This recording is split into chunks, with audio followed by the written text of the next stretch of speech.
Поразот на Македонија од Украина во рамките на квалификациите за Европското фудбалско првенство 2024 година, кој ќе се одига во Германија 11 јуни 11 јули наредната година, донесе една нова небулоза кога е во прашање нашиот настап, нашата игра, сето она што го прикажавме на овој надпревар, ако е, веднаш да кажам, не е осудено на критика ако зборуваме за овој надпревар, меѓутоа, ако се гледа целокупниот успех, целокупните амбиции, колку и да групата била тешка, тогаш ништо не држи, бидејќи испаднавме од трката за пласман на Европското првенство и немаме шанси да го повториме успехот од пред 4 години. Во една таква ситуација, да се излезе со официјална изјава на едно фудбалско име, како што е Дарко Панчев, и да се обиде да се нивелира ситуацијата, да се извади ситуацијата, да се нешто издрани дека сме играли офанзивно, односно дека по доаѓањето на селекторот Благоје Милевски на оваа позиција, нашата фудбалска репрезентација почнала да игра на пагечки, почнала да игра комбинаторно и не знам што и не знам како, и да ги покажува заби на своите противници, е навистина во најмала рака несериозно. Не знам, тоа ми личи како подценување на критериумите за тоа што е добар успех, што е добар резултат, што е целта на ова надпреварување. Ми личи на едно подценување на познавањето на фудбалската игра на целиот овој македонски народ кој знае што е фудбал и кој знае да критикува и да пофали и со извинение да опсуе и да аплаудира. Тоа е се составен дел од фудбалот. Да изјавиш дека е добро што играш офанзивно, да испаднеме од трката 2 кола пред крајот на овие квалификации, со 2 пораза од Украина, со не знам како резултати. Навистина малку е невкусно, зачудувачки и очигледно дека Дарко Панчев имал бранбен гард кога е во прашање селекторот Благоје Милевски. Не сум за тоа да се фрлаат отровни стрели код нашиот селектор. Најмалку да се омаловажува, подценува, навредува. Никогаш не сум бил тако, кога биде во прашање сите досегашни селектори. Меѓутоа, да се обидуваш да ја извади ситуацијата од дното па нагоре, кога е во прашање оваа игра, навистина не држи. Навистина не држи и мислам дека оваа небулоза на Дарко Панчев не води никаде.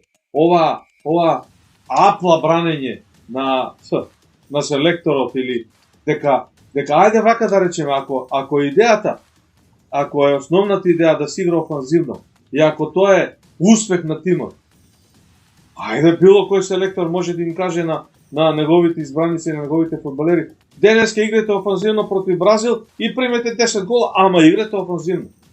Тоа нема логика. На крајот резултатот, успехот, пласманот на Европското првенство ја полни касата на ПФМ. Тоа ги носи парите. Тоа ја носи репродукцијата, новите инвестиции, новите вложувања. Не ја носи офанзивната игра на репрезентацијата. Може Хрватска со Златко Далич или Србија со Драган Стојковиќ Пикси да игра офанзивно колку што сака. Ако не се пласираат на Европско првенство, крај, нема оправдување. Тоа е.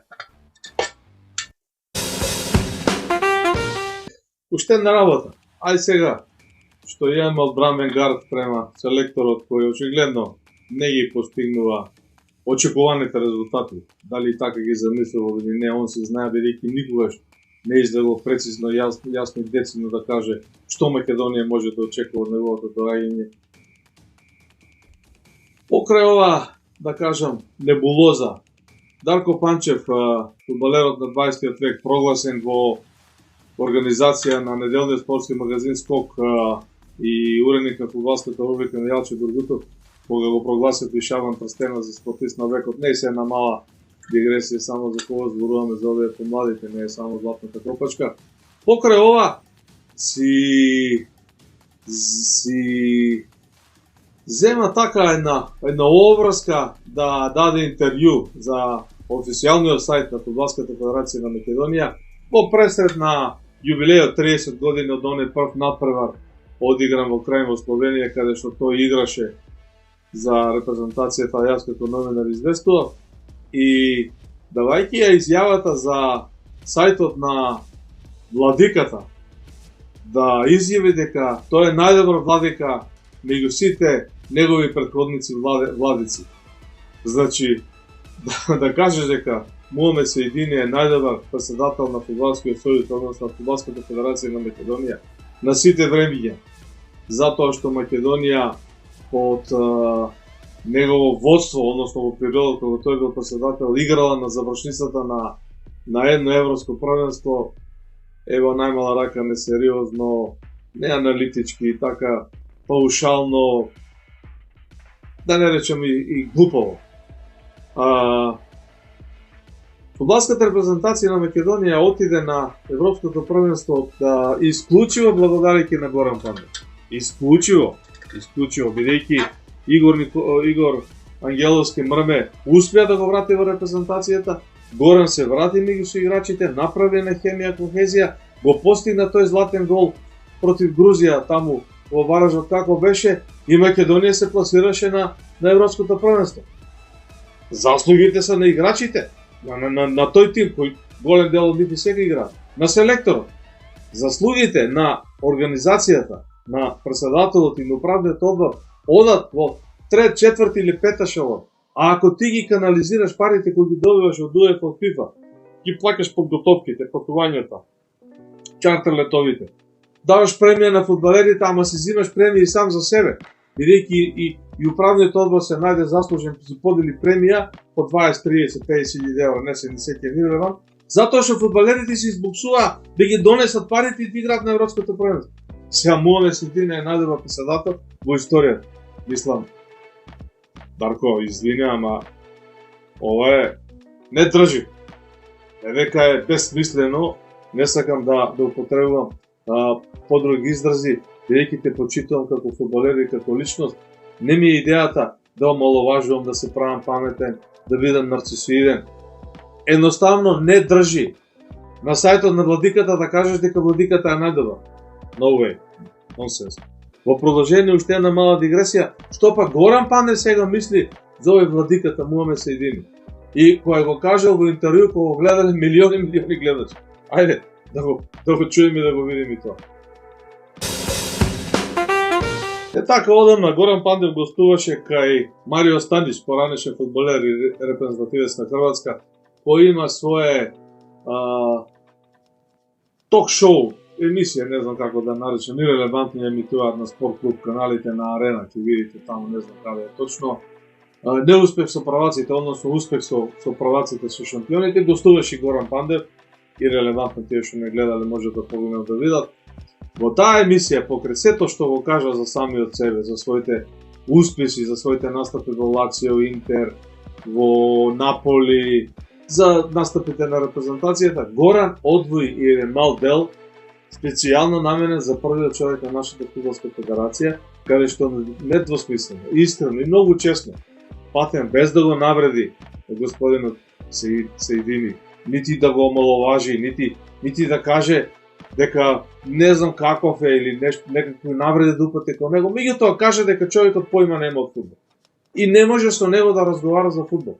Горан Пандев го кажа тоа, го видоа милиони гледачи и дури има некои неофицијални информации дека Сејдини не се ни налутил на таа изјава. Јас му честитам за тоа ако така го примил и ако така пришол на таа ситуација. Не се, иако Сејдини председател, првиот човек на македонскиот фудбал, условно кажано, ево во сендвич меѓу Горан Пандев и Дарко Панчев,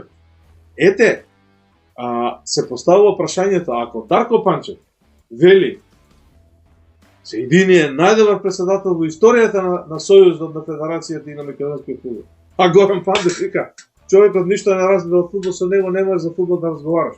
Тамо во Сојузот нема маркетинг, нема дресови, нема опрема, нема стручни служби, нема никакви активности на некое посовремено ниво. Горан Пандев го кажува тоа за да помогне да се размрда таа работа, не да ги навреди луѓето, да ги обаловажи. Секој има свој капацитет, некој го било до тука, некој може повеќе, некој помогне. Ирелевантно, не се навредуваме, нити се правиме нешто паметно.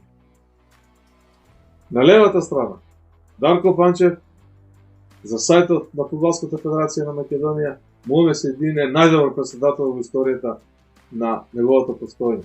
На десната страна, Горан Пандев, убедливо најдобриот македонски фудбалер со неговите постигања на сите времења. Без некој контекст да ги повторувам сега неговите успеси, вели председателот се едини, нема поима од фудбал, со него не може да разговара за фудбал, не ја води федерацијата како што треба, нема таму ништо, оно што го бара современиот европски фудбал. Сега, знак прашалник, каде е вистината? Оценете сами, коментирајте, кажете, напишете, кажете го вашето видување. Дали Дарко Панчев е во право или Горан Пандев не е во право? Не знам. Вие сте на поток.